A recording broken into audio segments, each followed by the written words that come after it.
Records. Yes, reality. Woyo, yeah man, salibonani muri Zimbabwe. Welcome to Sim Reality ITV. My name is DJ Spark Zimbabwe. Pada patinongova maletesi patinongova zvinenge zvichitika patinongova nyaya dzese dzinenge dzichitika matimu mana ose enyika kunyanya nyaya dzinenge dzichitika kumazim celebrity nyaya ndine pada pandeya levels na shasha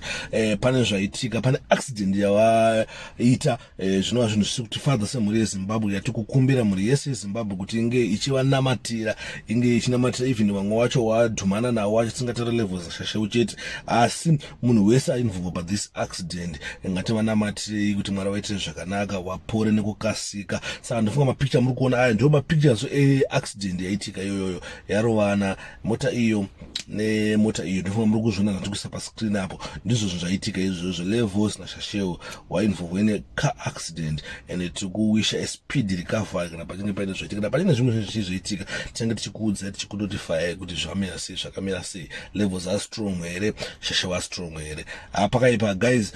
ndo zvikuitika izvo zvinangorwadziwa nazvo zvangu ndikati amaiga ndiudze mhuri yeZimbabwe kuti ndozvaita sei ndozvaitika ndozvikuitika saka ndo nyaya yanga ndinaye muzuva ranhasi ndo nyaya yanga ndada kuudze kuti ngatina levels nashashewo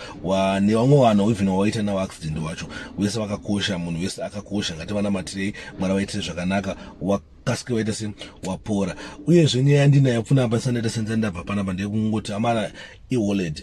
tinonzwa kuti munofarisa mune makadhakwa mune makaita se but please musadrive muchimhanya drive ilolo uyezve zviri nani kuti kwachingochinwa bhiyewo hapana munhu asina hama kana shamwari isingamwe doro okudrivhai kuti mufambe zvakanaka achingomwa madrinks ake okudrivhai zvakanaka kuti musamvurwe mwange mamo zvinhu zvinokuwadzisa because remember kuti after Christmas mune mhuri dzaminadzo munofanira kunge muchishandira mune vana mune hama dzamune minadzo saka munofanira kunge muchidrivha zvakanaka musavhiringidzwe nemafaro enguva diki muchikangana vana munenge masiya kumba muchikangana mhuri yamunenge masiya musaita kuti